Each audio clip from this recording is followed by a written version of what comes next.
Episode 104 of Strange Brow Radio. I'm your host again, Tobe Johnson. And today's guest is Paranormal Pete Orbea. I put out a little teaser of the last 28 minutes of this episode. But for you, we're going forward in time.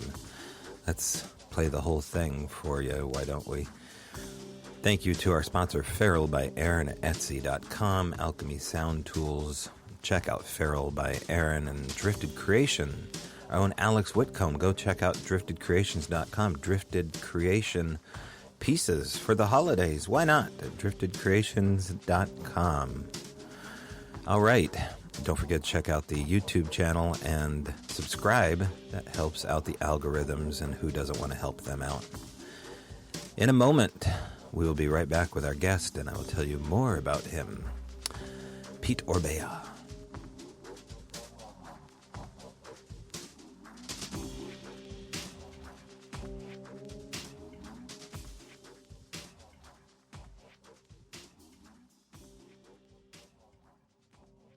All right, the day after Thanksgiving. I hope you didn't gorge yourself too much, or you happily gorge yourself into oblivion. I don't know how you look at it, or if you celebrate. Some people don't even celebrate Thanksgiving. I should imagine that there's other people outside the U.S. that have their own unique holidays for the, I guess, the patriotic founding of this country and the breaking of bread to those that are different than us, but the same. I myself enjoyed the piece of blackberry or Marionberry pie, slightly heated, of course, with a dollop of heavy whipping cream on top, and then some Pennsylvania Dutch spiced eggnog with a full decorated tree. You can check out the decorated tree on Facebook and Instagram. You can see the woodwatcher plainly exposed, which will soon be adorned with a Santa hat of some kind. I think I have to do that.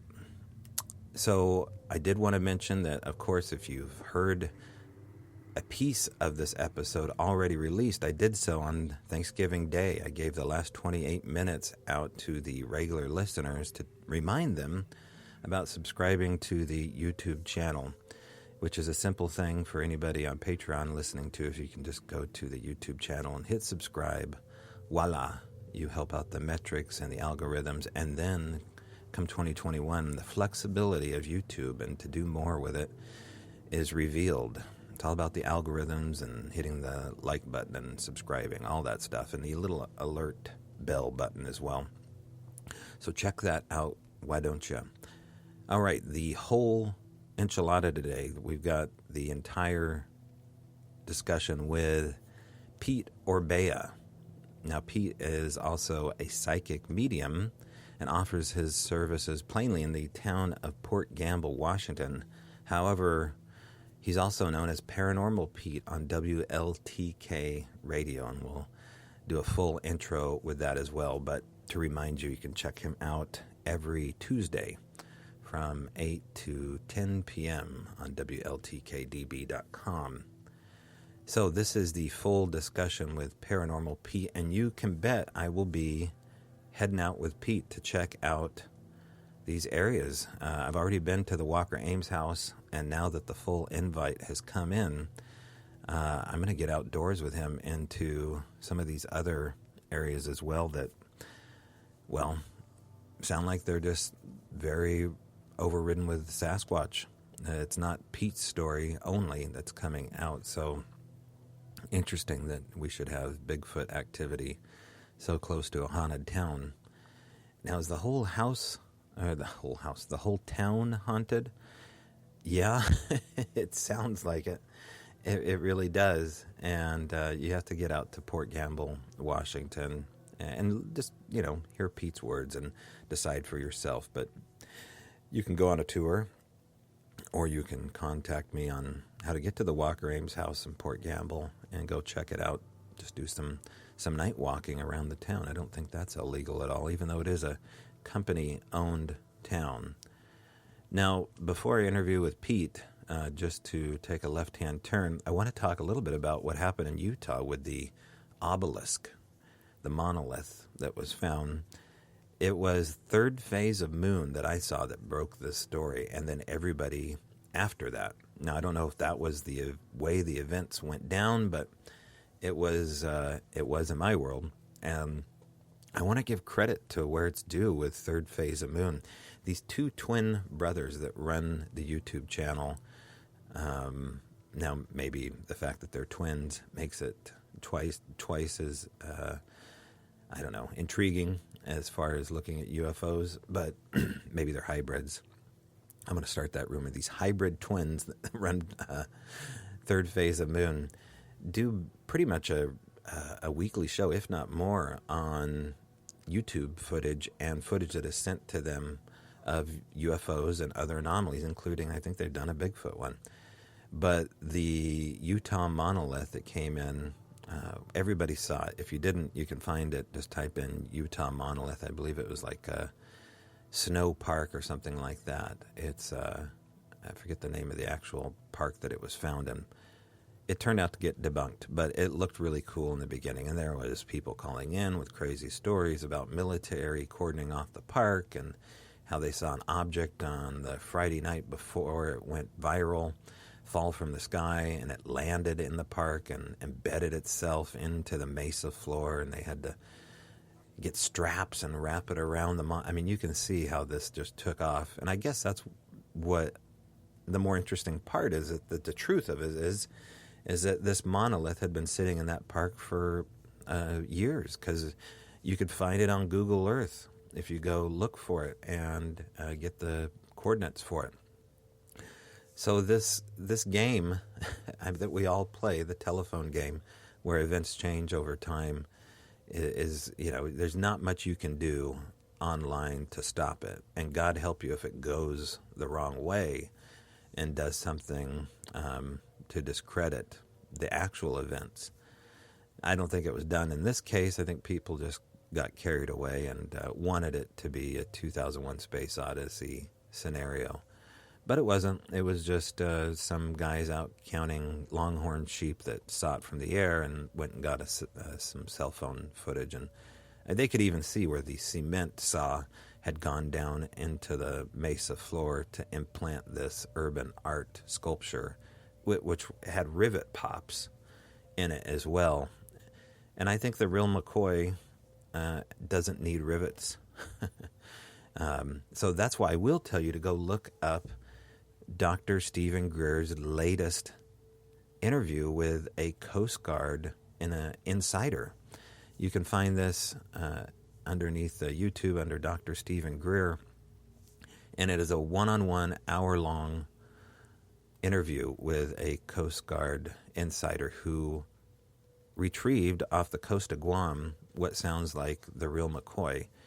It's a fascinating one-on-one interview, and it is kind of cringeworthy because you go through the motions of just two people on a studio set talking about UFOs, and the Coast Guard informer, I believe he was an E3 when he found this, is incredibly nervous on the set.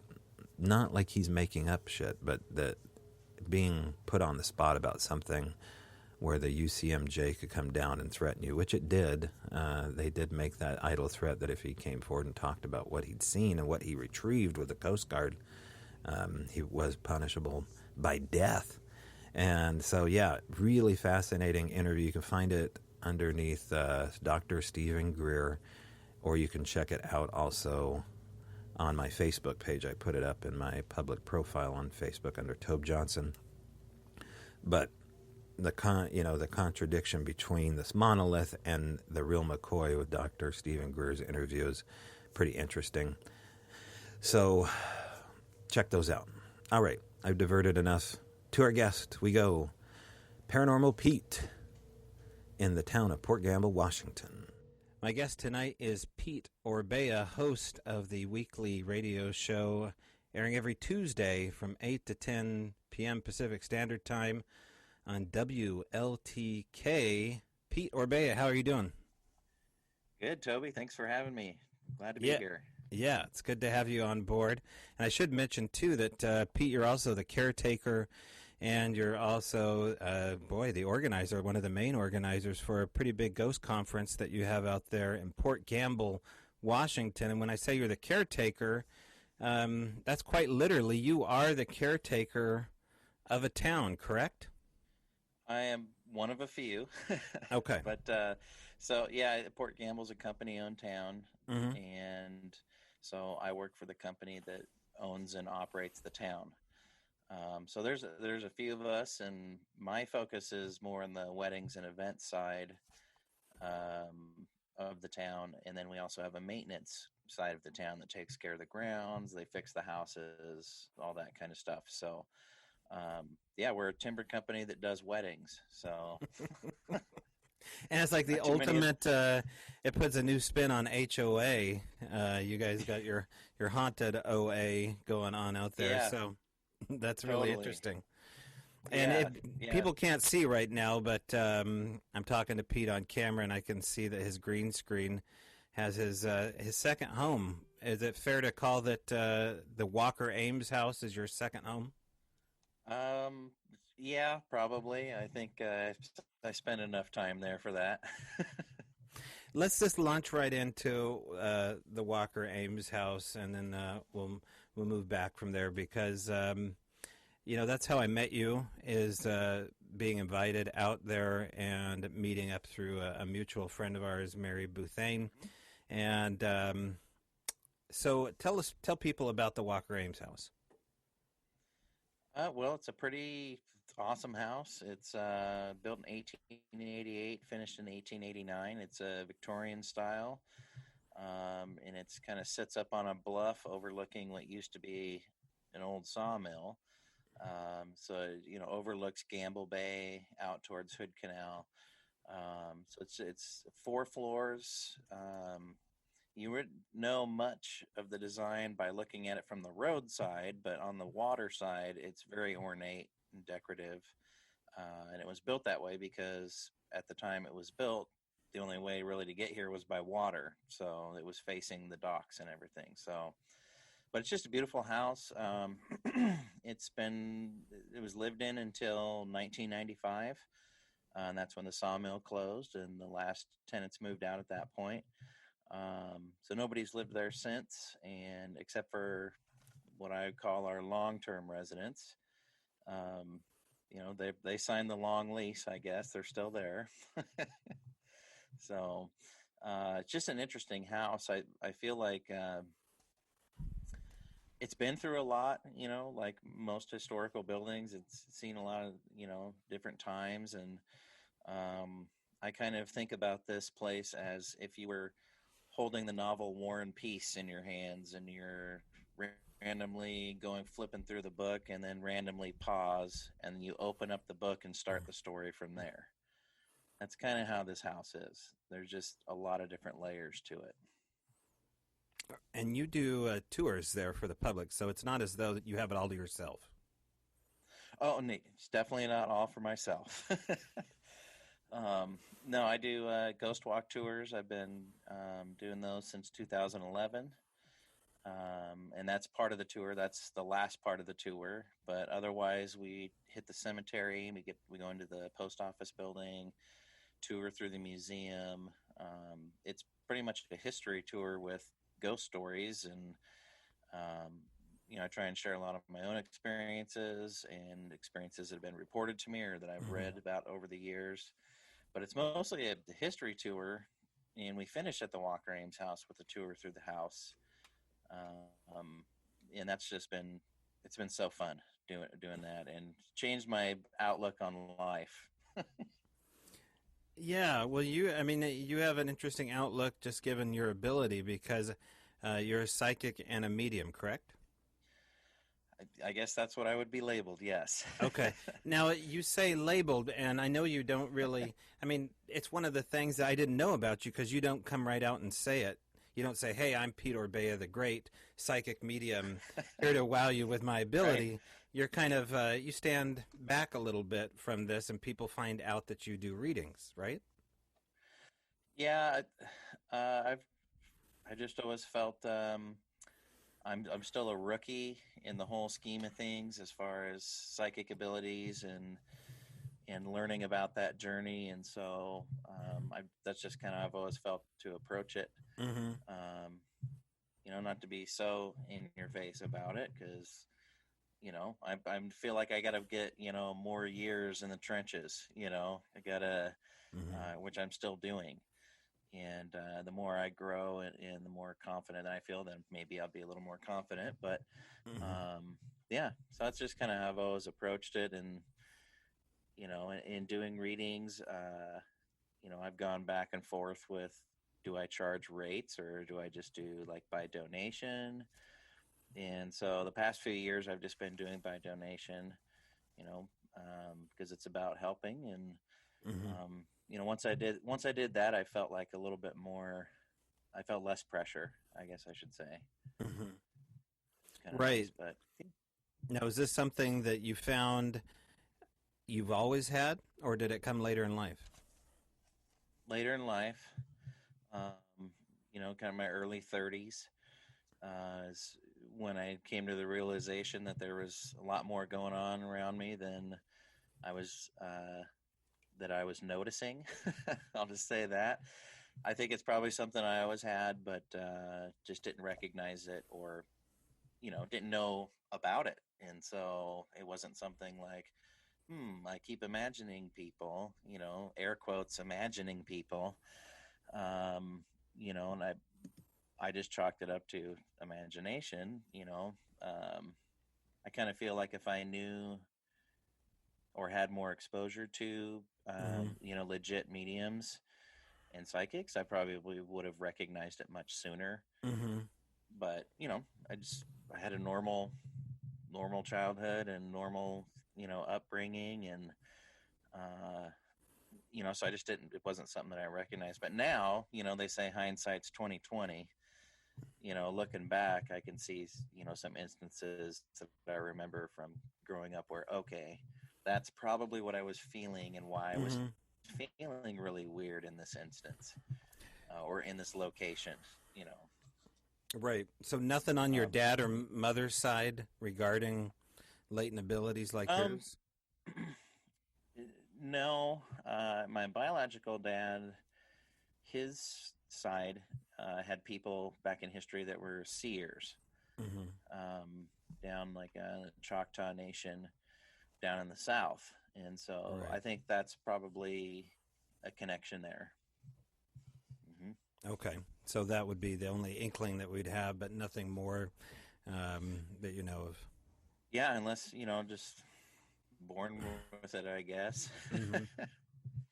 Well, and living in the Pacific Northwest now, is that where you're originally from? Is this area? I'm from Boise, Idaho. Boise. Okay. Well, Yep, that's kind of yep. So yeah, unpredictable. We don't really know how to classify Boise. it is. It's always been interesting. Uh-huh. Although the landscape's not that interesting, it's the land of sagebrush and Mm-hmm. high desert.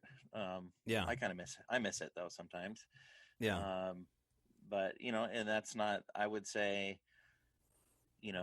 psychic medium, that kind of stuff was probably a little more taboo there than it would have been in Seattle. I would think it'd be a little frowned on. Sure. Yeah, but Mm-hmm. I grew up in a house that big. My parents were big science fiction fans, and so I grew up with that. Having that kind of Uh-huh. open mind and thinking about there's more out there than what we can comprehend, Yeah. that we know. So I was fortunate to have grow up in a place like that. So I Yeah. think that helped. So here you have this town kind of all to yourself, especially in the winter. I don't live too far away from Port Gamble, and if you wandered down there, mid-December, January time frame, there's generally not a whole lot of people wandering around. I would think that the ghost might have more privileges come the winter time frame. So, do you find that to be true? Is there such thing as like vacation time for the afterlife? I think in a simple answer, yes. I think people can, they come and go as they want. They can Mm-hmm. travel wherever they can think to travel to. Um, Time periods, I think, even.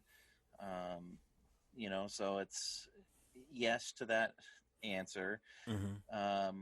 But I would say, in all the investigations and evidence that's been, reported to me, um, it doesn't really matter. Like some of my best investigations have been in the summer.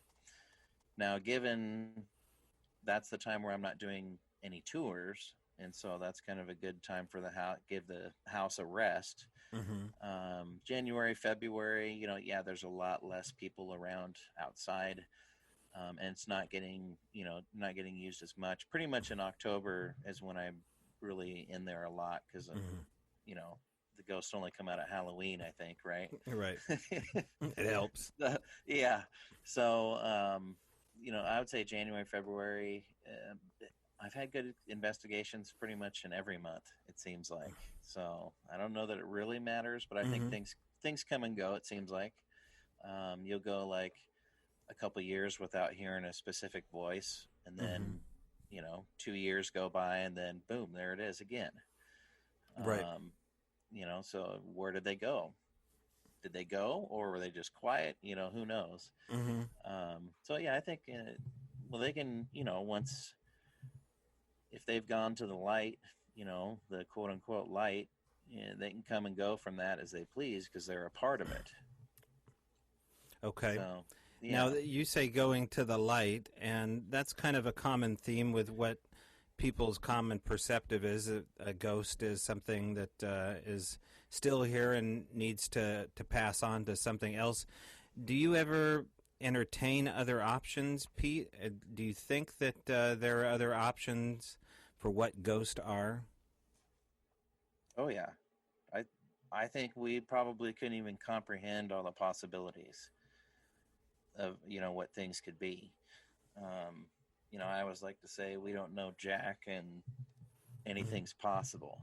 You kind of Mm-hmm. have to approach spirits or the paranormal with the you have to be skeptical, but at the same time you have to be realize anything is possible, no matter how weird or Right. unconventional or that doesn't make sense. Mm-hmm. Um, and that's goes beyond spirits and ghosts. That's I think you get into UFOs and all that kind of stuff at that point too. Mm-hmm. But um, I think there's not this proverbial light, the quote unquote light. I think, well, I can't say for sure I know what that is. Mm-hmm. Um, and I'm trying to figure it out, but I don't think I'll ever know until I'm on that side. I don't think any of us will ever Right. really know until we're on that side. But, as far as what I've experienced, you hear people talk about earthbound spirits, and, your hackles kind of get up when you hear that, like, oh, must be something bad. There's a reason. Um, but in my experience, yeah, there could be a reason. A person's sticking around and hasn't gone to the light yet. Maybe they don't know they've passed on, and they're just kind of in this, in this location, going, "What the heck? What's going on here? Why am I here?" Or somebody's waiting for a loved one. Mm-hmm. What my One of my grandpas, when he passed away, and it was a long time ago. Uh, it was in the 90s, and so then when after I had kind of an awakening, a number of years ago, I realized that he was based on how he felt and what I was getting from him that he was an earthbound. He didn't go to the light yet because he was waiting for my grandma, and so that it wasn't like for any bad reason. He was just waiting. And when my grandmother passed away, well, I was here in Port Gamble. She's in Idaho, and I saw it. I all of a sudden saw my grandpa and my grandma, and they had their hands out, and I put them together in my mouth. All of a sudden in my mind, this is what I see. I put them together, and they turned and went into a light. And Mm-hmm. right after that, my dad called and said, your grandma just passed away. And I said, yeah, I know. Um, so he was like waiting for her. And then they went. Somebody could stick around maybe because of unfinished business. That's a pretty common thing Mm-hmm. people think about. And I think that's, sure. I think that that's totally a possibility. I think spirits hang around because they don't want to leave somebody because in they need help, and Mm-hmm. so they don't feel that they can leave them. Some people just might not know where they are, or just confused. So I think there's a lot of different ways, but even those that are lost on the other side, and I think there's exceptions, but Mm-hmm. anyone who's lost on their side will eventually be found by somebody else that was connected with them when they were living. Right. They'll ultimately get found, and then they have the choice to go through the light or not. And I kind of look at the light, the quote unquote light, as kind of like the soul's car wash, right? You're going to go through that, and it's going to, I like that. wash off all you washes Mm-hmm. off all the frustrations, the The pain. mm-hmm. If you had pain from sickness, injury, it washes all that off. It washes your regrets off because you kind of have a reflection period, and it just cleans you off. Mm-hmm. And of everything that you had, anything that was holding you down of this world, in a Mm-hmm. sense, gets washed off. And so, but then you can come back to visit. They feel totally different. An earthbound and somebody who's been to the light, they feel totally different. And it's really easy to tell. At least for me, I've figured out earthbound is you immediately get bombarded with feelings of regret, um, or just heavy, just kind of like I'm having a bad day type, Mm-hmm. Right. type of feelings. Think about those that you have when you're having a bad day. You just get Mm-hmm. bombarded with that, and they just feel like you just want to sink in your chair. But somebody who's been to the light, they may have even had something horrible happen to them, but they still feel light and bouncy, I guess is a good way to put it. They just feel very light vibrationally, and you Mm-hmm. know, there's a big contrast Right. that Now I've you found, you and so described described seeing the light, Pete. You've seen this light yourself. yeah, when my grandmother had passed away. Mm-hmm. And it wasn't not with my eyes. Mm-hmm. It was definitely from the pineal gland there on my forehead. Yeah, Yeah. and that was pretty quick, and they just went into it, and it was gone. Right, Um, because there's really nobody really goes into detail about the power of what this light is. And, it doesn't just go into the category of ghosts.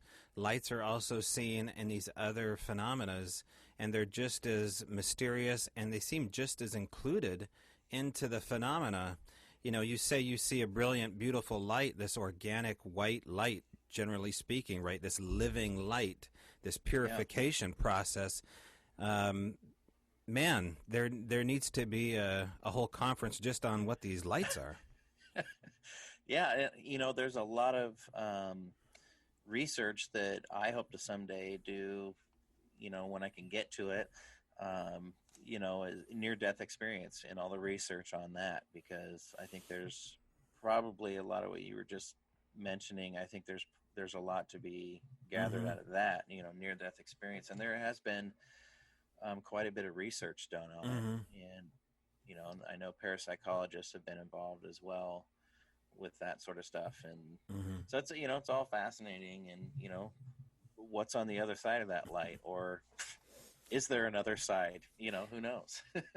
Well, some people say, that not all orbs are dust particles on camera, especially ones that you see with your eyes.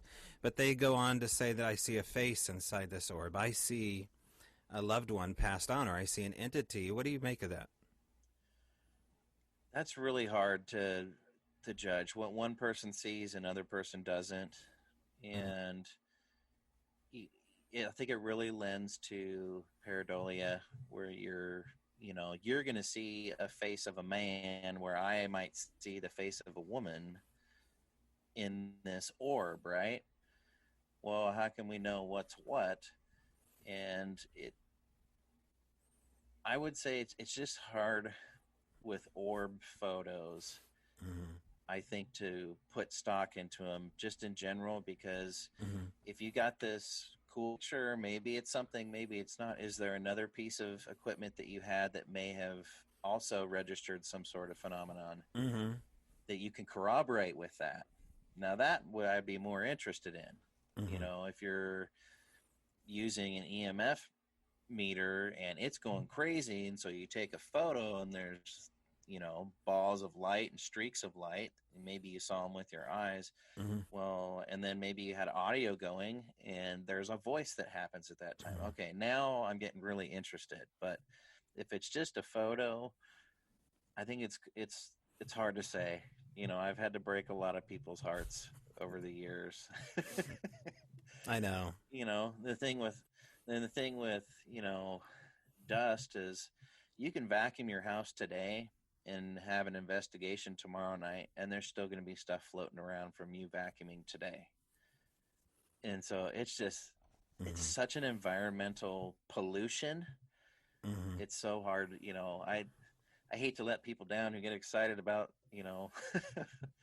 orbs in their photos, but I will say, if you're seeing something with your eyes as well, um, well, your eyes is another piece of equipment. You are another piece of equipment. So, then can you add any other thing to that? Can you add that corroborating EMF spike that was there and then gone? Mm-hmm. Can you corroborate it with something else? And another thing I'll just say for your listeners is, I get shown a lot of orb photographs, and some of them are they're just cool. They look really neat, right? Mm-hmm. But one thing, if you think you get an orb in a photo, Mm-hmm. especially if you're using a cell phone or, well, any camera really, if you look at at your camera lens, whether it's your phone or like a regular camera, Mm-hmm. tilt it and look at the tint of that lens. If it's the same color as the orb in your photo, then you can almost be guaranteed that it is lens refraction. It's something to do with the light coming into the lens. So that's a great way, just as yourself, to check. Hey, whoa, what Mm-hmm. is that in my photo? It's this weird green color. Well, oh, my camera lens is tinted green. That same color, it's probably that. That's a quick little. I try Right. and I try and tell people that, so that when and you can check. It's just a quick, easy check, and then hey, now that's just nothing. You know. Right, right. Or if the sun or the light source is up at a corner, and you have a ray of usually blue, like a teal or Yeah. aqua blue ball, Yeah. that usually can follow that blue ball as the sun or the light source arcs with it. Exactly. But it's way cooler to come up with a good story, Pete. So don't break their hearts. Hey, Come on. I try not to, because stories are Right. uh, that's our life. That's Hey, human existence. one of the phenomena that we come up with here once in a while, talking to extended experiencers that deal with this, is digital apports. And by that I mean things that imprint themselves not only on dictaphones as an EVP, but photographs that suddenly Yep. appear on camera roll without a date or a timestamp, and they can be video or audio. Is that something that happens more than people know? Um, well, I think you kind of mentioned like an EVP. Mm-hmm. I mean, in that sense, yeah, that's pretty common. Um, if you can get physical apportion, that's pretty cool too. Mm-hmm. They had apparently that kind of stuff with the skull experiments, Mm-hmm. in England, where like a book appeared out of nowhere on their table. Right, right. you know, so I think if I would say, if there's a possibility of physical apportion, then Mm-hmm. digital apportion is definitely I'm going to say it's probably a lot easier for something to manipulate than a physical object. And so I would Right. say it might be more common than we even think too. It's really how close are you watching Mm-hmm. the data you're getting. If you're investigating, how closely are you watching that data as it comes in? You know, Right. so that you can take note of things, Mm-hmm. and maybe you'll find a pattern, and that'd be really tough to, I think, get the field of paranormal research as a whole to Right. look at Right. Right. something like that. But um, maybe answers are coming. I don't know. Yeah. Have you ever had anything mysteriously show up on your phone, either a phone call or strange audio or photograph? Or did? Um, no, Mm-hmm. not that I can think of, but Mm-hmm. one time, so playing in a band years and years ago, we were rehearsing in this basement, and we got to the end of our song, and it was Elvis's birthday, and we got to the end of the song, and we stopped, and all of a sudden, out of my amp, started playing Hound Dog. And we were just talking about it being Elvis's birthday, and then Hound Dog started coming through on my amp. So I unplugged my guitar, touched it to my head, the Mm-hmm. cable, and then it came in even clearer. Wow. So I don't know what that was, but Yeah. nothing as far as investigating the paranormal. Where I mean, I just don't know. Maybe there has been some Mm-hmm. evidence that I've been able to gather. I just don't know. It's an interesting question. Right. So, are you a tech guy, Pete? Are you someone that has all the gizmos? Do you geek out when you ghost hunt? I love that term. um, Geek out with your freak out. I wouldn't say I'm real techie. Mm-hmm. Um, I enjoy all the different stuff that comes out, and people trying different things. I think that's pretty cool, because there's no way we're going to move forward if you don't try things and think outside the box. But I don't have a lot. I have a small kit that I put together that I feel like anybody could put together, and it basically, I think it was all total probably $400 altogether. So the digital audio recorder. If somebody wanted to Well, not buy one. hold it right there. What kind of digital audio recorder do you suggest if someone's going to put a kit together? Sure. I just have a Sony. I can't think of the model number. Just a Sony digital audio recorder. I think it was like $25. Okay. Um, So they don't need to run out and spend $1,200 on the Olympus DR05 or anything like that. You can I get mean, a if you can, Okay. if you can, go ahead. No, Right. Right. just a digital audio recorder that's going to be compatible with getting the files off of the device onto your computer. So make Mm-hmm. sure it's got the right connectivity. Um, and that's, or maybe get two of those. I'll probably get another one at some point. Mm-hmm. But then that just means I have double the audio to listen to. Right. But and then I have a digital thermometer, a little point and shoot one. Those are like $15. And harder to come by now because of COVID. Oh yeah, Yeah. that's A little true. harder to find. I didn't think about that. Mm-hmm. Yeah, well, I'm glad I got mine when I did. And then I've got a millimeter. That's an EMF meter. It also takes temperature readings as well. Those are a little bit more. So that was, Mm-hmm. I think mine was, $100. But it's a more reliable, more accurate meter. I also have a K2 EMF meter, which, those are, people love them or you hate them. They're kind of faulty. But I think they work good, I think, with communication with spirits. They can be useful on an investigation as a motion detector, Mm-hmm. for EMF. And so I have one of those, and I also have a plain, like the most plain one you can get, that it even says ghost meter on it, which is funny, because when you use an EMF, you should be looking for the man-made sources of EMF. If you find something that's not indicative of a man-made signal, Mm-hmm. then okay, that's what you're looking for. But you want to find all the man-made. So I have one of those basic ones because sometimes maybe you just want some simple, something simple. Mm-hmm. And then I've got um, an IR GoPro, a little full spectrum GoPro. It's like a 4K, where you can take photos with it. I love that thing. That's pretty fun. Haven't gotten anything on it yet though. Mm-hmm. Someday. And that was like I want to say 160. Maybe it was a Christmas sale. I don't know, but Mm-hmm. it wasn't as much as I thought it would be. Um, and then I have a PSP 7 Spirit Box. That's I like using it sometimes. I don't use it all the time, but I seem to have, I don't know, I'll call it luck with it, I guess.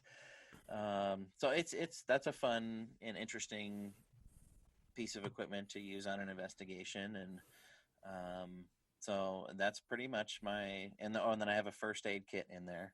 That's Oh, really important. there you go. Yep.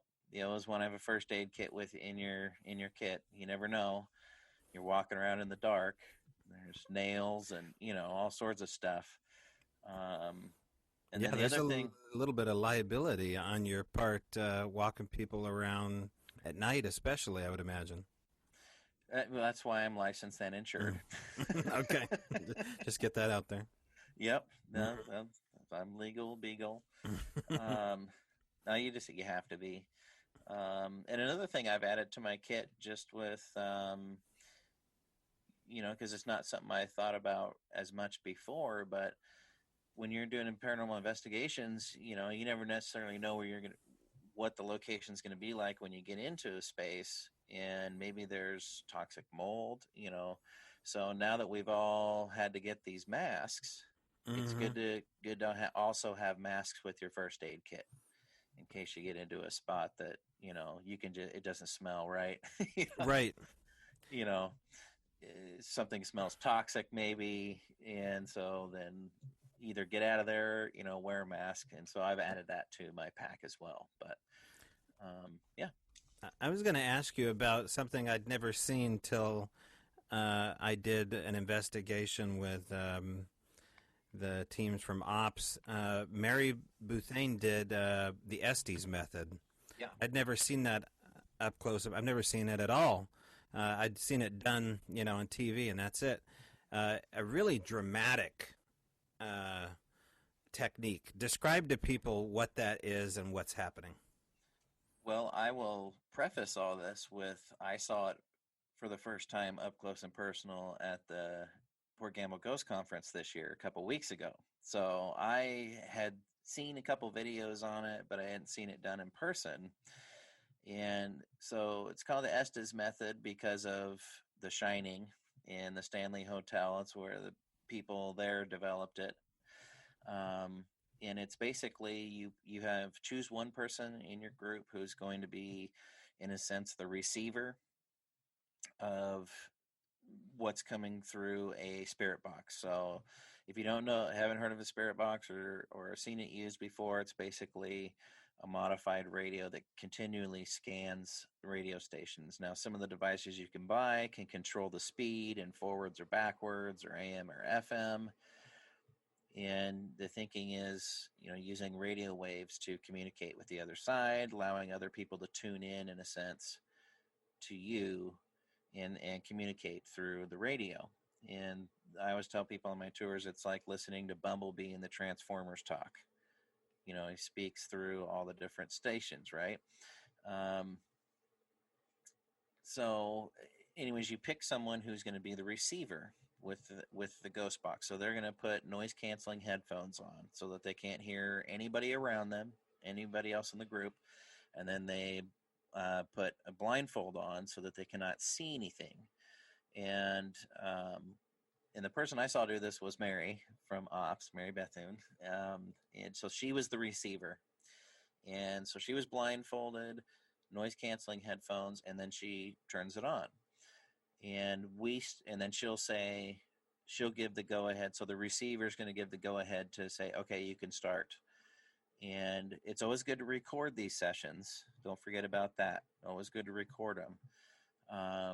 And then so you start asking questions, and the receiver does not know what questions are being asked. And so this is kind of a nice control, for the experiment to take out other people's influence. And if you even hear somebody else's voice, it might trigger something in you to think of something. And so it's nice. It's a nice control for it. So you start asking questions, and the receiver will just state words, phrases, or if they feel like they heard something that was not normal on the radio. Maybe it's, I think after you do a lot of work with ITC, you kind of get a sense of what sounds normal on the radio and what doesn't. And so then the receiver basically starts calling out answers. And if you're doing an audio recording or video, at least you're taking a log of what those answers are. Maybe they line up with your questions. So it's kind of interesting. It is, and I saw somebody do it with a walkie-talkie, which kind of doubled down on the technique. So they're removed in a whole different wing, or maybe in a different hotel room, and the walkie-talkie is the only thing communicating to this person in sensory deprivation. And if the noise-canceling headphones are doing what they're supposed to be doing, then it gets a lot more interesting. Yeah, and then you kind of get into ESP. How is that affecting? If I'm the asker, and you're the receiver, am I ESP? Am I doing that to you, and to where I'm going to manipulate your answers? So it's fun to think about this stuff. Oh, yeah. There's a really good example of it, too, if you don't make it to the Port Gamble Ghost Conference to see it next year. There's a show streaming on Amazon called Hellier. I don't know if you've seen that or not, Pete, but I would check it out. It's a free doc. It's a 2-part series, and it starts off about an investigation about the Hopkinsville goblins, and then it turns into an all-out hunt for Pan. And so these guys are taking huge detours, but they do the Estes method. And, they cover their eyes with ping pong balls and then tape their eyes shut. And, they go inside caves and do this Estes method. It's super creepy. Just to be in a sensory deprivation alone, really, when we don't have our senses about us and we're cut off with just our mind, it seems as though that's an uncomfortable place to be. But yet, this seems to be our natural form that we're resisting, because when you have an OBE, when you're in the dream state, you are nothing but your mind interacting, or your soul-mind connection. How do you think people can get closer to being comfortable with that, Pete? Just doing it. Doing sense deprivation more if they can. Mm-hmm. Yeah, it's a great point, and I like that you said that it's an uncomfortable place, because that's being human, I think. Mm-hmm. We've got so many distractions that keep our attention, and we kind of, in a sense, keep out of our mind, because we're just taking in information. We're not necessarily listening to it. And so I think, you made a great point there of being more uncomfortable, and we do, and I think subconsciously resist that, because, anybody who's listening to this, have you ever gone like sensory deprived, or just at least take away your hearing and your sight? It freaks us out. It's kind of like a dog when you cover their eyes or cover their ears. They don't like that. They back up, and shake out of that. Humans have the same reaction, but that's, you're right. That is where we are at with our mind, and there's a lot to be had there. I know. I've heard people describe being in a float tank. You know what that is? Yeah. They're in a body of water that's equal to their own body temperature. And they say that when they're in these float tanks, they have these trippy, out of body, psychedelic visions. Yep. Yeah, well, it's your brain and the energy, your soul, whatever you want to call it, is Mm-hmm. finally, says freedom, like William Wallace. Right, right. Yeah, It doesn't. It's not processing all these distractions, yeah. and and I think people, uh, the old saying, you got to look yourself in the mirror. If you can't look yourself in the eye in the mirror, you're not good with yourself. And it's the same thing. It's like you're looking at your mind's eye, Mm-hmm. and yeah, people it freaks you out.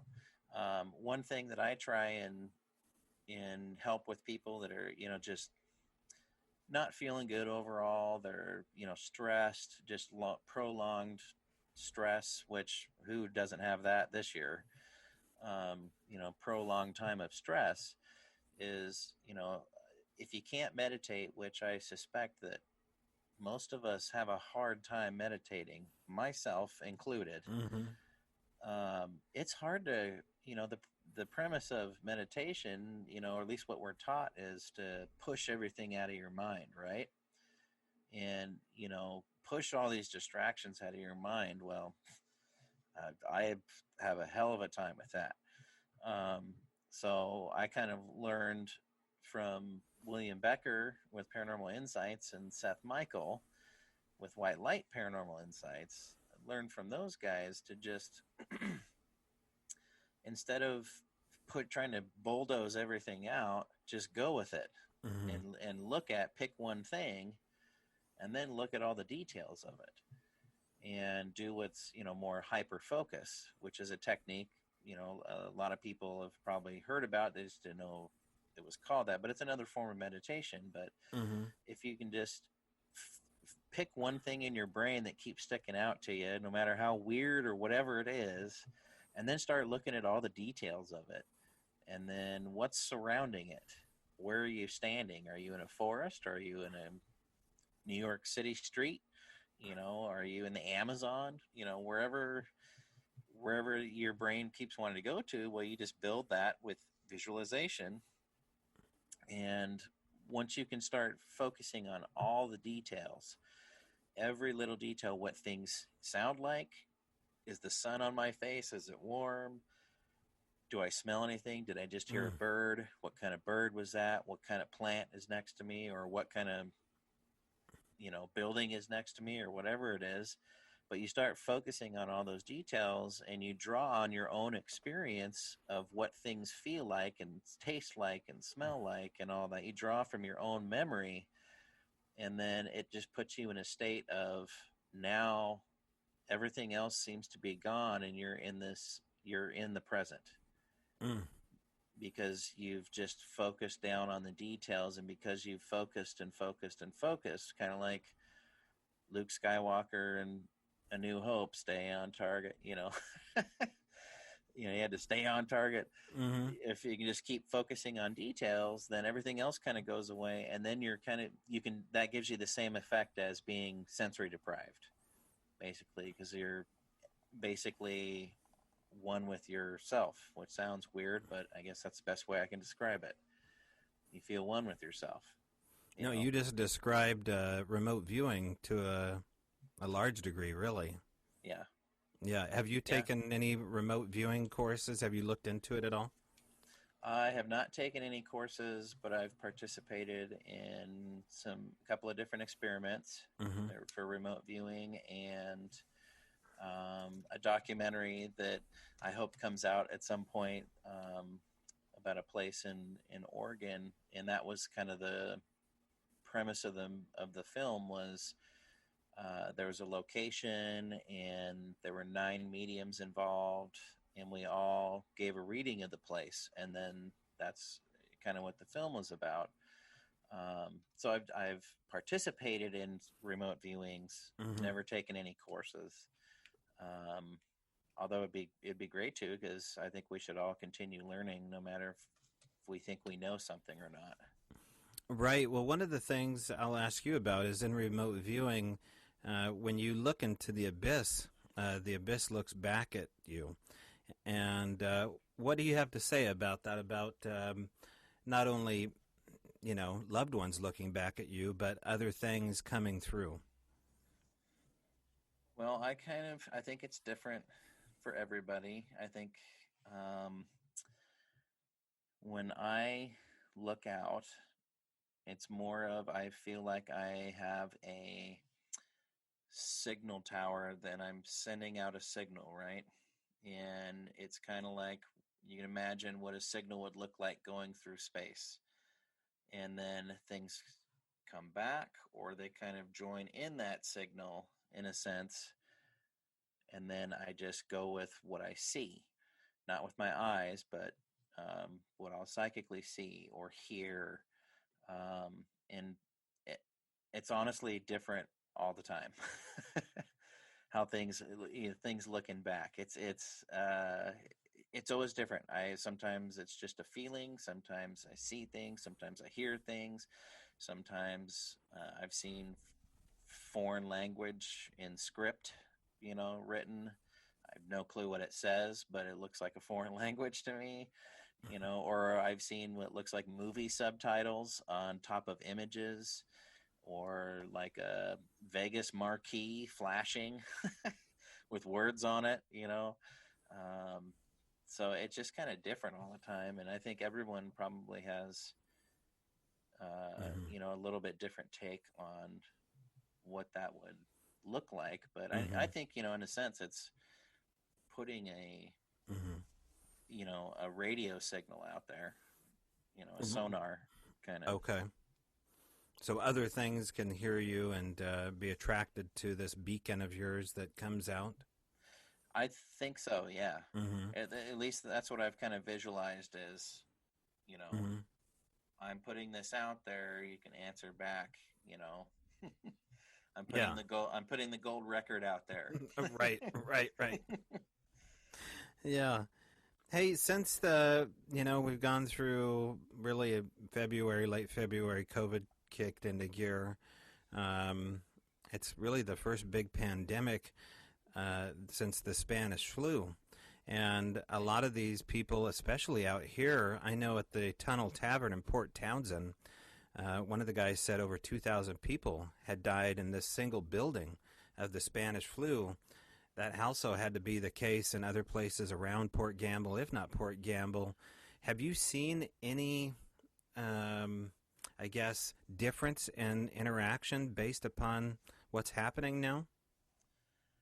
um, I haven't, and I will say we don't really have record here in Port Gamble of influenza like it affecting Port Gamble.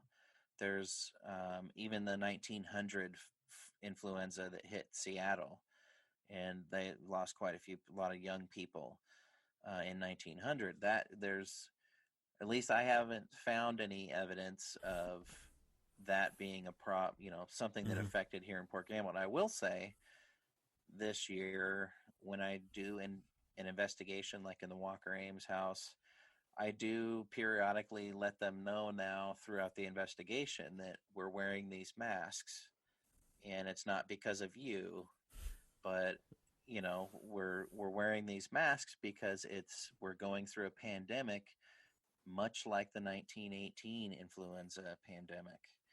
Do you remember? And I'll kind of use that in some questioning, but I will let them know every once in a while why we're Hmm. wearing masks. This is why we're not doing it because we're scared of you or think you're harmful or, anything like that. Hmm. So I would, in general, no, nothing's really changed except for I just let them know why I'm wearing a mask. Okay. So they haven't communicated back like any concerns or any Well, messages. I mean, maybe, and I just don't pick it up. I Hmm. will say, because I've been in the Walker Aim so much, I have a lot harder time seeing in there. It's more or less I'm sensitive to feel somebody's here, and I can kind of get a general area where they are. Mm-hmm. I just can't really tell who it is. And Mm-hmm. I think it maybe it's because I've been here so much. Mm-hmm. There could be a self trust factor there of, oh, maybe I just saw this, or my gut tells me this, but wait, did somebody tell me about this 10 years ago? I think that's part of it. So I feel like I have blinders. I can tell when something is around, but not necessarily tell you who or what it is. But when I go other places and do investigation, it's a different story. It's I see much clearer. Um, so it's interesting. Yeah. These places have a hold on people sometimes. I know that from my own personal experience. When you find a place that's so rich with experiences, it changes you. You become kind of synced up with the land, these power spots.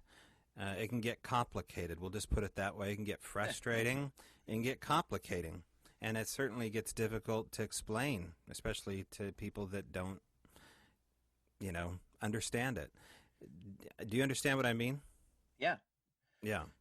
yeah. No, no, I get that. It's that's kind of a deeper thought than you think.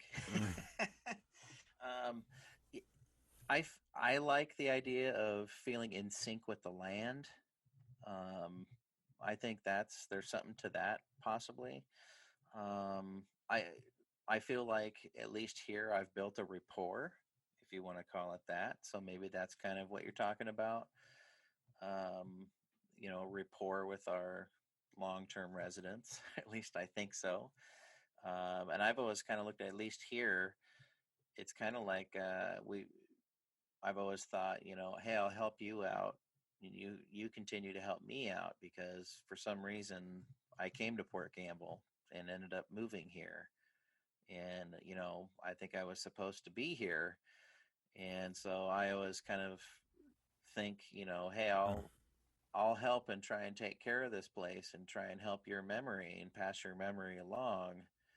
And if you can help me out, then that'll work out great. And so I Mm-hmm. think it's working. Yeah. How have they helped you? um, by putting people in my life that I think needed to be at the right time, having a spiritual awakening, psychic awakening. I think it was when it happened, it was the right time. I think it was when it was supposed to happen. And it was all through meeting people here in Port Gamble and meeting people at the Ghost Conference. So I think it was all kind of supposed to happen that way. So, and here I am. Yeah.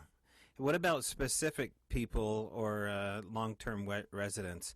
Are there specific individuals that you hmm communicate more often with? well, the girl in the Walker-Ames house in Annabelle, I call her Anna. Many people over the years have, talked about someone who described themselves as a lady of the house as an Anna.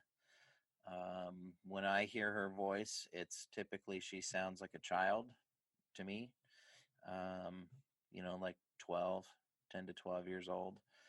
Um, and which I guess for a girl, that means they're 30.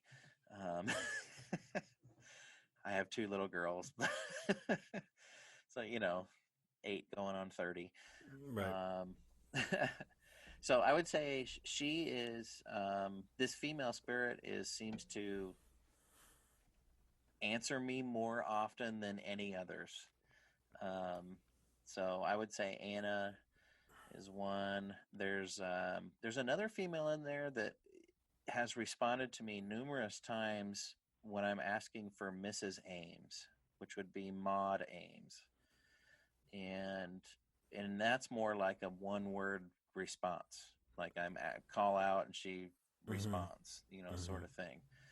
But it's usually when I'm asking for Maud Ames, Mrs. Mm-hmm. Ames, and So that's another one. Hmm. I will say over the past couple years, there's been a male voice that seems to be newer, or at least to me, it's newer. And I can never tell what it says, but it sounds, if you can picture Walter Matthau and grumpy old men, that's kind of what it sounds like. You just can't understand. Hmm. It's kind of blah, blah, blah, blah, blah, blah, blah. It's kind of what it sounds like, very curmudgeonly. Yeah, I think that is kind of the voice that we heard upstairs. It was, Probably. it sounded like two women talking, and then later it sounded like Walter Matthau. Yeah. Yeah. Blah, blah, blah, blah, blah, blah. Right, right, right. Yeah. N- Yeah. Now, like a lot of old cities, historic cities, like Port Gamble, the Freemasons were no strangers to this. In fact, they were, in a lot of Right. cases, the founders and the ones that had these places built. Port Gamble's no different. The Freemasons are across the street. I would imagine that is probably a pretty cool spot to ghost hunt as well. It's an amazing building. the, the it's really interesting. So it's Washington's oldest Masonic lodge, and it's still in use today. And 8 of the 10 original guys that came out here to work here were Masons. Some of the town managers were lodge masters for more than one Mhm. term, a while. Um, those 8 guys initially, they were meeting down in a hall that was built on the sawmill site, so kind of down by towards the water. Mhm. And then that place burned down in 1867, and so they built the lodge that you see today in 1871, Mhm. and it basically sat where the general store is. And so when they went to build that in 1916, a couple years prior, they basically drug the Masonic Lodge across the road Oh, and really? set it Wow. and set it where you see today. Mhm. Um, Now those 8 original guys, they took a canoe. So I don't know if people are familiar with Puget Sound. They had to get their charter signed in Steilacoom, which was established in 1854. So this was soon after their town was established. The Masons had to get their charter signed out here, and they took a canoe a long. I don't know how many miles that is, but that is a heck of a journey, all the way down south, way past Tacoma. Way down there. And so apparently they were in a race with the gentlemen from Port Townsend who were trying to get their lodge charter signed as well. And so there was a race, and the Port Gamble guys beat Port Townsend. And so then that's why they got the first charter here and became the oldest one. But they actually raced each other down there. Right. And one Mason here told me, well, I guess the Port Gamble guys were just tougher. But and so I mentioned before, it's a company-owned town, and the Masonic Lodge happens to be the only building that's not owned by the company, and it was Oh, set up wow. that way by the town manager back in that time, who was the lodge master as well. He was the town manager, mill manager, and the lodge manager, the Wow. lodge master. So, but it's a beautiful place. We got special permission um, 2 years ago, and then we got to go back last year again during our ghost conference, and so we had special permission to go in. They're really nice guys, Mhm. and so they let us go in and do some investigations. And at the conference, it's not like a real investigation because we're not going to be in there for 8 hours.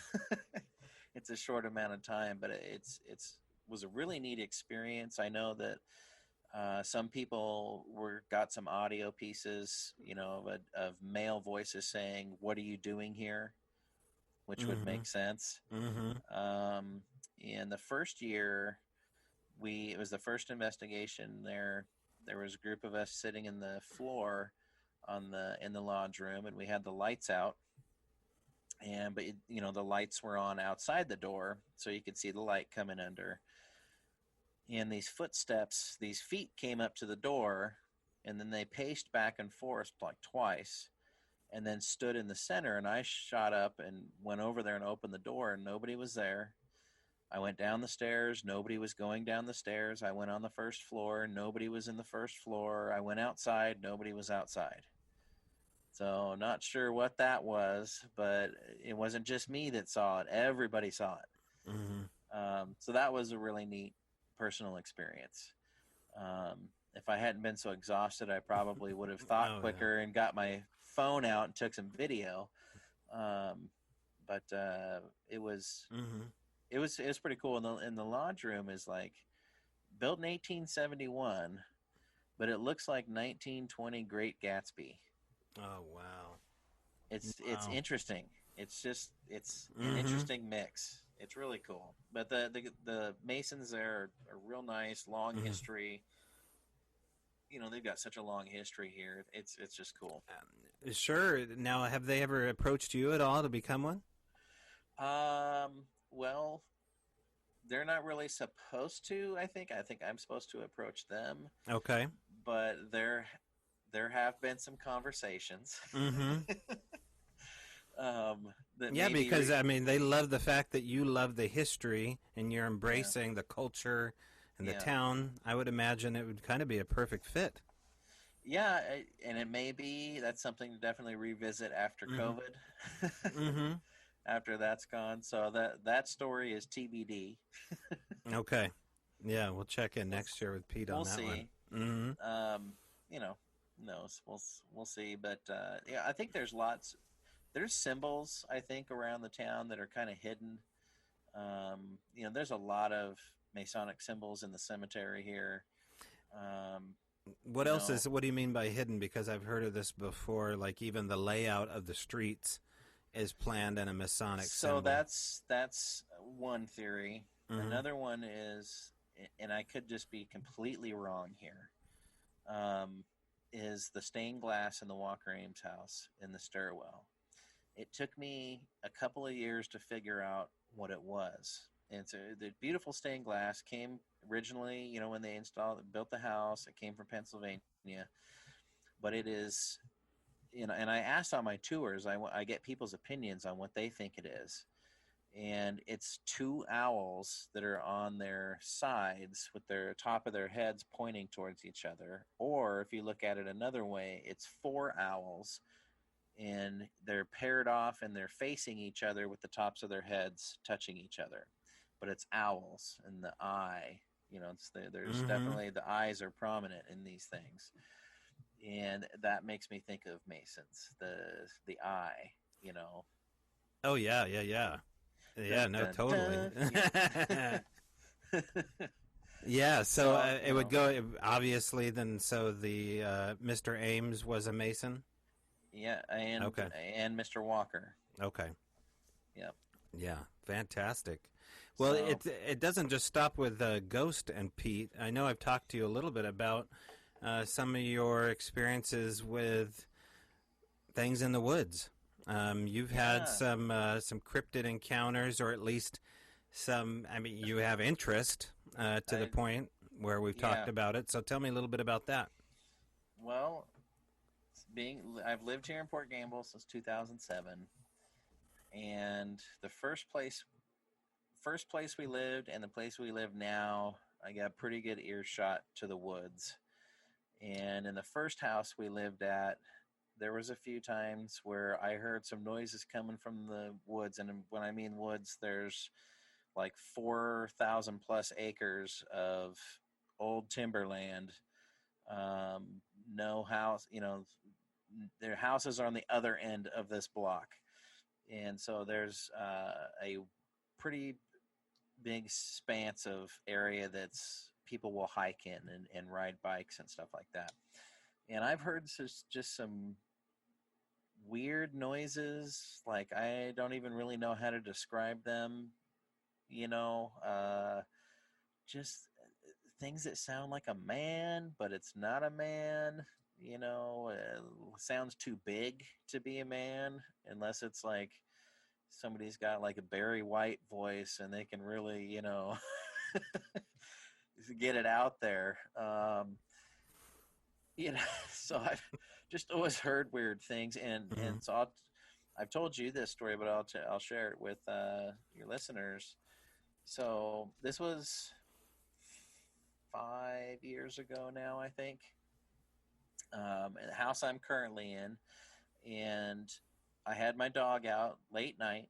He was doing his thing, you know, as I was out there with him, and he kind of perked up, and you know, the woods are a little ways off, but sound travels pretty well around here because there's not a lot of buildings. And he kind of perked up and kind of pointed towards the tree line, which is to the south of me. And so then you know, when you start listening, then you can hear things that you weren't hearing when you were just standing there. Some things come into focus. And I hear this weird sound. It was like a weird growling, kind of like a, but like really loud and deep. And then underneath that, what kind of came into focus was these thumping sounds. And my first thought was a neighbor kid a couple houses down has got to be playing a first person zombie shooter game at like, you know, 100 volume, you know, because the rhythm of this thing was just like a machine gun.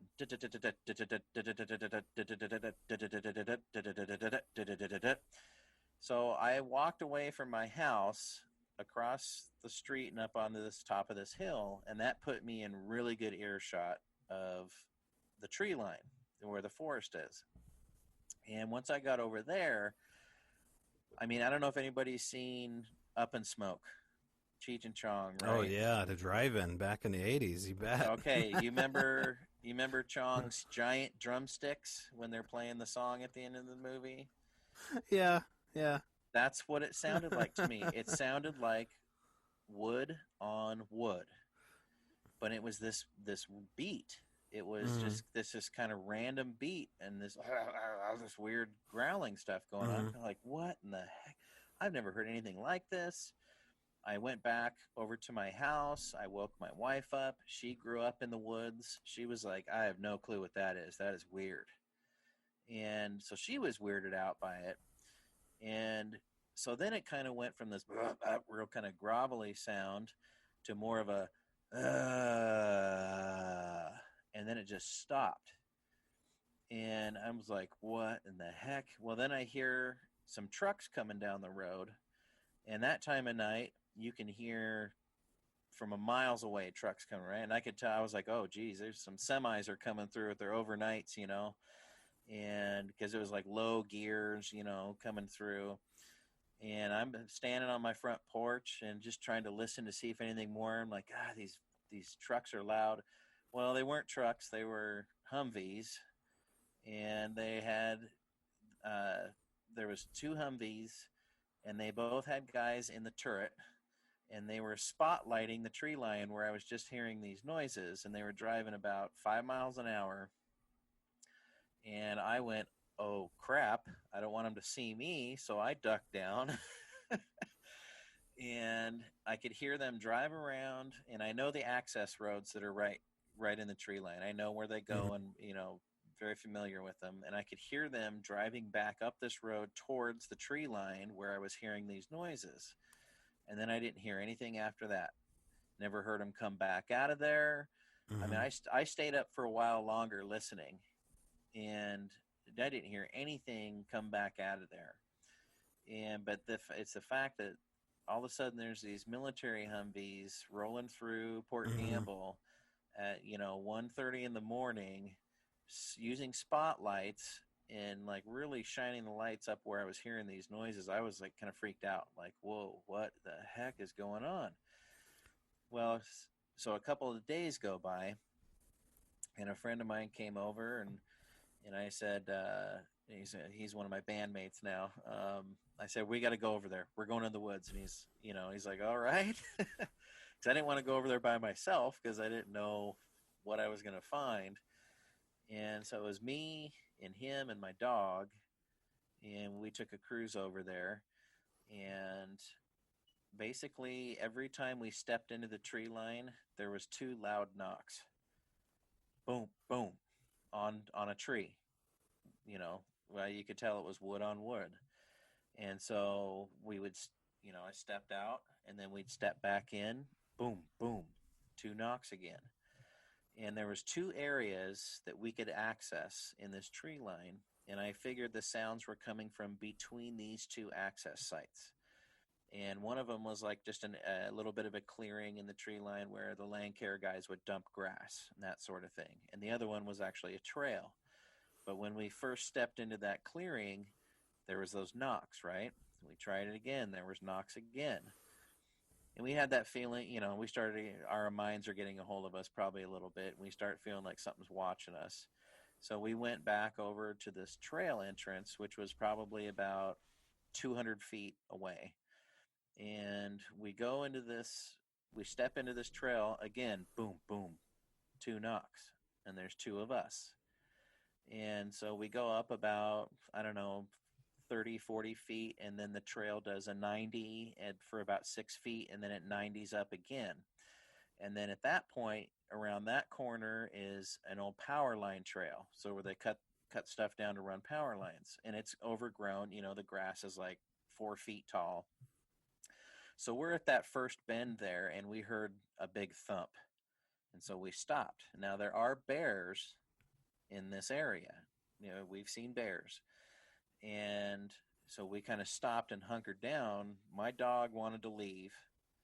He was like pulling on the leash. He wanted to leave, but we kind of hunkered down, and we hear this boom, boom, boom, boom, boom, kind of go past us. So up around this 90-degree corner here, we hear these big footfalls go past us.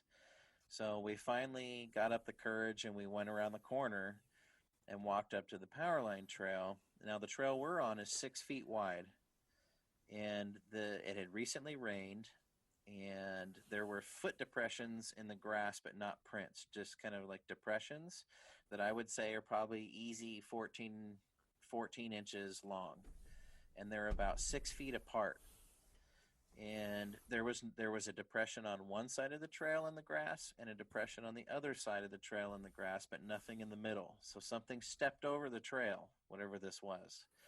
We followed it down, and it went straight into a huge mountain of blackberry bushes, just straight into it. And so we're like, what the heck is going on?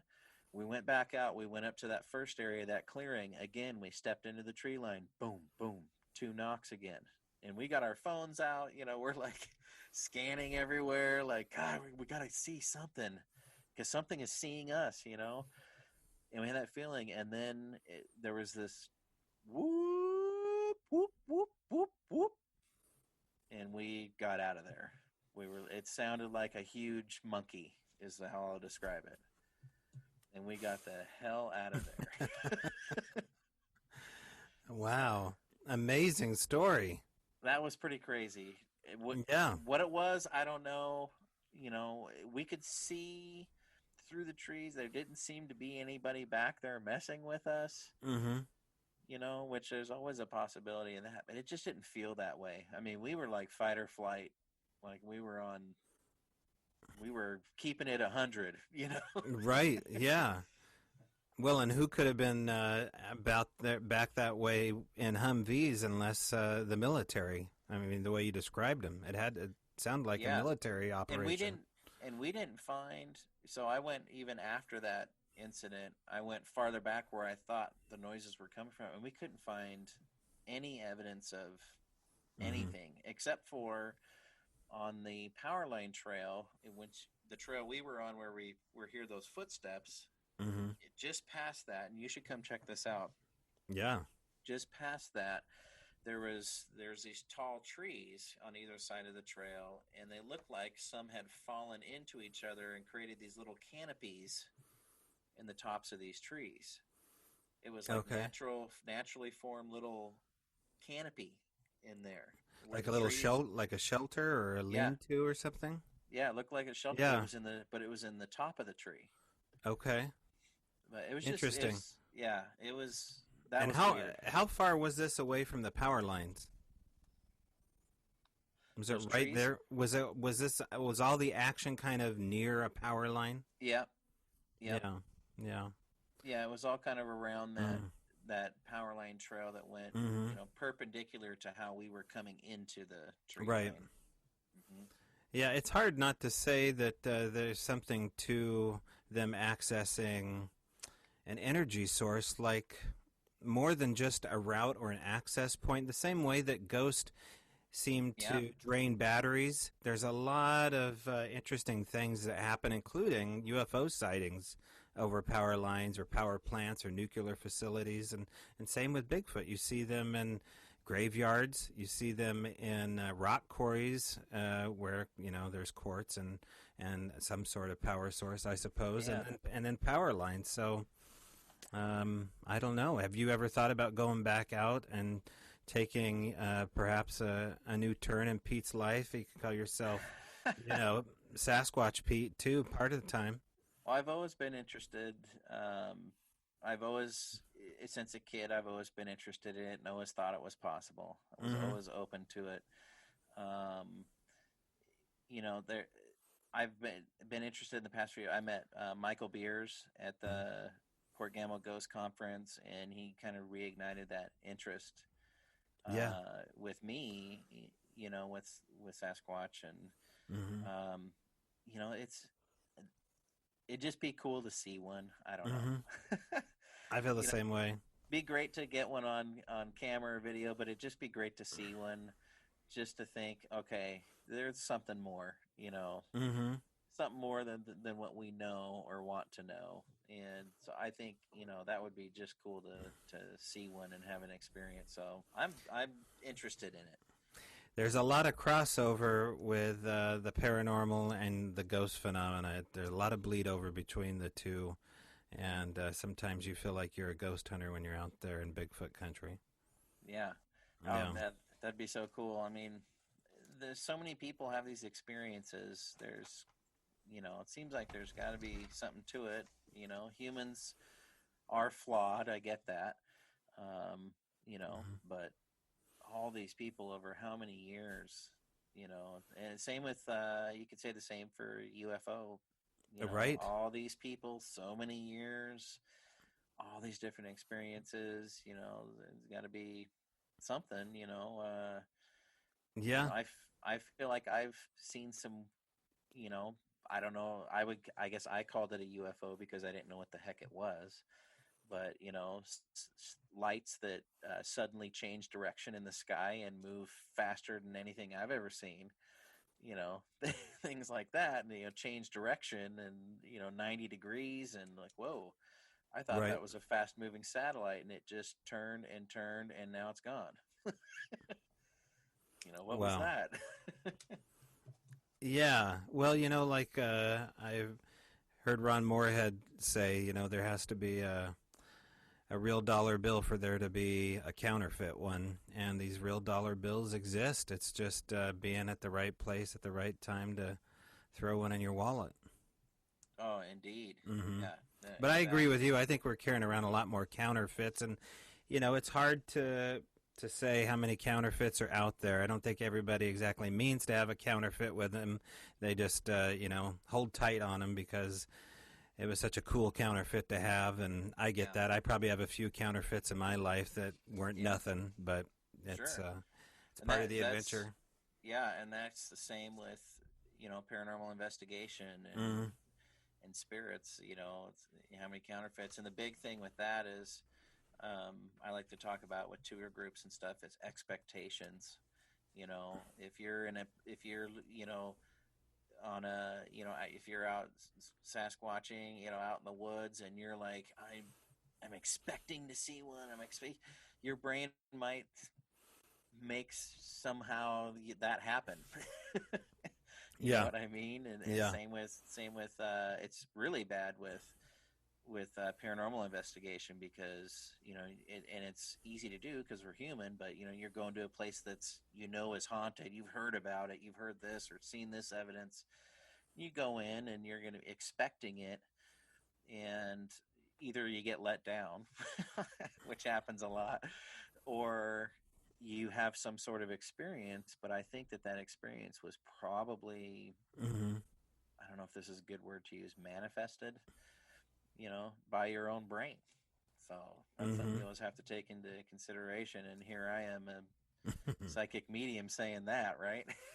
Well, would you agree, Pete, that most skeptics, and this will be my final question for you, most skeptics that look into this, that are honest skeptics, they're not debunkers, that they walk away finding out that they peered into the rabbit hole and been changed by it, that there's something else, and that they can't walk away as such a skeptic anymore? Short answer, yes. I Yeah. think, yes. I think that if someone is a skeptic and an honest skeptic, like you're saying, and they're on a paranormal team, Mm-hmm. either they're just scientifically curious or they've had an experience and they don't necessarily talk about it. Mm. But that's why they're there, because they Mm-hmm. did have an experience, and it's the curiosity Mm-hmm. that gets the skeptic. Right. And I know some great skeptics that keep people like me in check. and one of them, Michael White, I think I can say he's proud to claim he's a skeptic. He's a great person to learn from and investigate with, because he kind of really makes you think about, what impact am I having on this investigation? Mm-hmm. And that's parapsychology too, in a sense. What impact am I having on this environment? And it's a hard thing to get, you know, to be skeptical and open. Yeah, absolutely. My guest today is Paranormal Pete, Pete Orbea of Port Gamble, Washington. Paranormal Pete on Tuesdays from 8 to 10 p.m. Pacific Standard Time on WLTKDB.com. Also, Pete, you have something coming up here on December 12th from 7 to 8:30. You're teaching or giving a psychic medium virtual gallery reading. Tell people more about that. Well, thanks, Toby. Appreciate it. Yeah, doing. I've done a number of gallery readings over the years. They're a lot of fun. A lot of interesting information can come through for those who need to get it. And I just thought that, in this time of COVID, we're all in this virtual world. And yeah, psychic medium and Kasha Amenti did one at the Port Gamble Ghost Conference, and I thought it was just so neat. It was pretty cool, and I've been wanting to do a gallery reading, just because I enjoy those, and so I thought, well, let's do a virtual one. So December 12th, from 7 p.m. to 8:30 p.m., and I'm limiting it to 35 people. And basically, anyone's has the opportunity for a message to come through or a reading. Nobody's guaranteed one, of course. And by the way, if you ever go to a psychic and they guarantee you a reading, don't go to that person. That's not how it works. But not everyone's guaranteed a reading, but everyone has the chance, and you never quite know who's going to come through. Mm-hmm. And I'm just hoping that, because this year's just been so crazy, and I want to try and help get some messages across for those who need to hear them, especially in these times when we're getting into the holidays, Mm-hmm. and thinking about loved ones we've lost and family who's not here anymore. I thought it'd be pretty cool to do it in this time. Yeah, I mean, let's remind people, too, that Christmas originally was a time to celebrate and contact loved ones. It really is the time when the veil is the thinnest. And December 21st, man, we might have all sorts of stuff happen on December 21st when Jupiter and Saturn align. So it may be a wild year to come get a reading from Pete Orbea. And if they want to get tickets for that, they go to portgambleparanormal.com. Yep, and go to the Paranormal Pete Show page. Okay. And you can get tickets there. Or I have a Facebook event under the Paranormal Pete Show Facebook page. So thanks for mentioning that, and thanks for having me on tonight, Toby. It's a good conversation. Love it. All right, Pete Orbea, there you have it. So Hope you go check him out. Again, you can find out more about Paranormal Pete's show every Tuesday at WLTKDB.com every Tuesday, 8 to 10 p.m. All right. Well, we got our season 1 coming up here on December 1st. I'm headed out to do some more interviews. And I think we're going to start out with, I'll drop this little ditty on you, with extended experiencers. And we may do a 4 or 5 part series. Don't quote me on that. We're definitely starting with extended experiencers for season 1. And again, those would be extended experiencers, mainly of the Sasquatch kind. I'll probably find myself down in Oregon doing some more filming down that way, so you can get ready for that coming up. Also, get some plans in order for yourself for December 21st to be outside in the clear skies if you can. Winter solstice, Jupiter and Saturn align, the age of Aquarius upon us, and it won't happen for another 800 years. What could go wrong? What could go right? I don't know, but I will see you in the trees.